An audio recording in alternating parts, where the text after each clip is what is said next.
the night and went straight home. Once I got home, I realized disappearing without saying anything probably wasn't the best idea. I texted Ryan saying I had suddenly gotten sick, felt embarrassed, and went home. I had just gotten out of a long-term relationship when all of this happened. A guy I'll call Ryan messaged me on a dating app. We had briefly talked online years before because we had mutual friends, but we never actually met. While I was dating my ex, Ryan would constantly like every single Instagram story I posted, and whenever I picked my boyfriend up from college, I'd notice Ryan staring at me from across campus. After my breakup, I figured one date wouldn't hurt. I wasn't genuinely interested in him, but I wanted a reason to get out of the house and move on. We agreed to go see a movie. Ryan offered to pick me up and take me to dinner first. The theater was less than 2 minutes from my apartment, and we had mutual friends, so I didn't think getting into his car was a big deal. 5 minutes before the movie was supposed to start, I still hadn't heard from him all day. Then he texted me saying he'd accidentally fallen asleep and was on his way. One important detail: I had never given him my address. I waited for him at a public spot near my apartment, and there was no way he could have seen which building I came out of. The second I got into his car, I felt a strange sensation of dread. He could barely put a sentence together. During the less than 2-minute drive to the theater, he almost crashed the car several times. I brushed it off, assuming he was just anxious. Things only got stranger until the movie actually started. I was the only one talking. Ryan barely said anything. He didn't ask me a single question about myself. He mostly just stared at me. I kept trying to convince myself he was simply socially awkward. Still, I had this overwhelming feeling that something wasn't right. It wasn't anything specific, I just felt incredibly uncomfortable. I told myself I was probably just nervous, because I don't usually go on dates. By then I'd already decided there definitely wasn't going to be a second date. At least I could enjoy the movie I'd been looking forward to. See ya. About 20 minutes into the movie, Ryan started putting his hand on my thigh.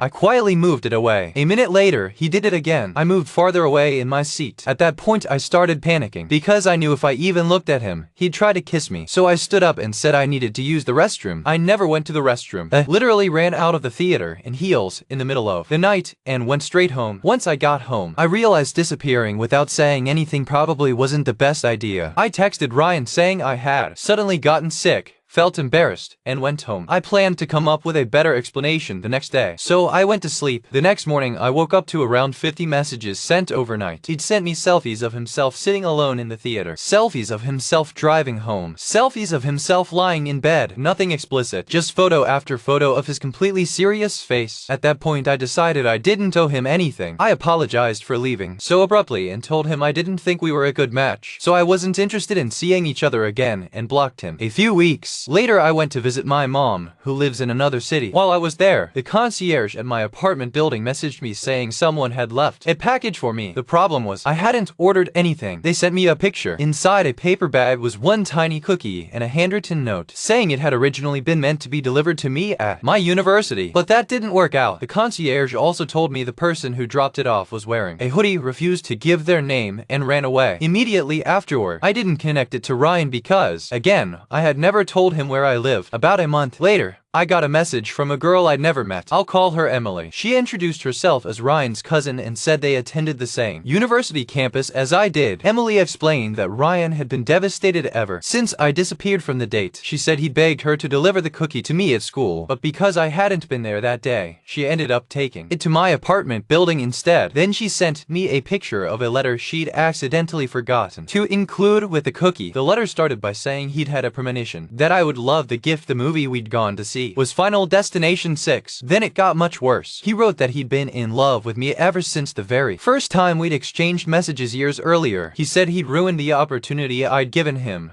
that he was heartbroken, and begged for a second chance so he could understand what he'd done wrong. I didn't respond. I blocked Emily too. That should have been the end of it. It wasn't. For the rest of that year, different friends of Ryan kept messaging me. Every single one of them told me how depressed he was and begged me to just talk to him one last time. I replied to a few of them asking them to stop contacting me because it was becoming genuinely frightening. Then one day, as I was leaving my apartment building, I saw Ryan's car parked right outside. He was sitting inside, looking at his phone. Thankfully, I was already in my own car, and he never saw me. The next time one of his friends contacted me, I sent a long message saying that if Ryan or any of his friends contacted me again, left anything at my address again, or showed up outside my apartment again, I would report him to the police for stalking. I even cited the relevant laws and explained that anyone helping him continue contacting me could also be held legally responsible. The friend immediately apologized. Not long afterward, I moved. I never heard from Ryan again. Even now, I still have no idea how he figured out where I lived. I never gave him my address, never told him which building was mine, and as far as I know, there was no legitimate way for him to find it. I even stopped going to the spot where he picked me up from. That's probably the part that still unsettles me the most. Sometimes I also wonder whether the day I happened to see his car outside my apartment was actually the first time he had been there or just the first time I noticed him. I honestly hope I'll never know. So, Ryan, let's not meet again.